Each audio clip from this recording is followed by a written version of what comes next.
Hello, hello mga palangging. Magluluto tayo ngayon ng sari-saring ginataang gulay. Ayan, nagkikrib ako sa something creamy. Mahilig ako sa mayroong gata na mga dishes. Kaya ito, magluluto tayo ng ginataang gulay. Sari-saring ginataang gulay. Ayan na yung kalabasa. Pinakuluan ko na dyan sa pangalawang gata at may kasama na yung sibuyas, bawang at kamatis. Kasama dyan sa gagataan natin itong sigarilyas, talong na bilog, okra. Pagsama-samahin natin yan. Yan. Iwanan natin ang ampalaya. Mamaya-maya na natin ilagay ang ampalaya.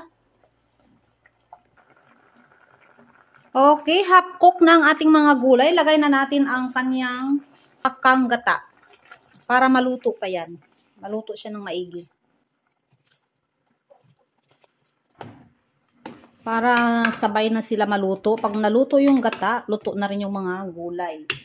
Titimplahan natin ng asin. Ilagay natin ang ampalaya. Ang ampalaya na yan ay galing yan sa aming garden. Pati ang talong ay galing din yun sa aming tanim. Okay, tingnan na natin ang ating niluluto na to. Ayan. Ano na siya? Luto na. Ito ang pinali na gulay. Alugbati. Galing din yan sa aming garden. Ayan. Para masarap pag mas maraming gulay.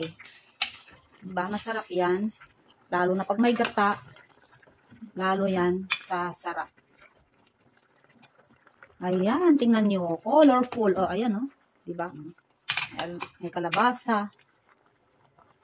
Talong, okra, sigarilyas, ampalaya at alugbati. Yan, sari-saring gulay na may gata. Okay, ayos ng kanyang timpla. Lagyan natin yan ng black pepper. Luto na ang kanyang mga gulay. Ito ang kanyang sahog. Ayan. Ayan, isang malaking alimasag. So, ilubog natin ang alimasag para manuot ang kanyang gata niyan sa alimasag para masarap siya kapag kainin na, pag sipsipin na, mayroon na siyang mga creamy-creamy na lasa dyan sa loob ng alimasag. Ayan. Isa lang kasi mahal. Alam nyo naman ang presyo ng alimasag. Yung isang piraso niyan, bili ko niyan ay 130. 520 ang kilo, kaya isa lang binili ko para lang masatisfied yung cravings. O, diba? Sarap na. Lagyan natin ng konting asin, medyo may kulang ng kaunti. Kaya ayan. Ayan talaga ang kanyang pang finale, ang king crab. Ay, hindi pala king crab yan. Ano lang yan? Yung regular crab. Wala tayong king crab dito at yun ay nasa Alaska pa. Sarap, sarap.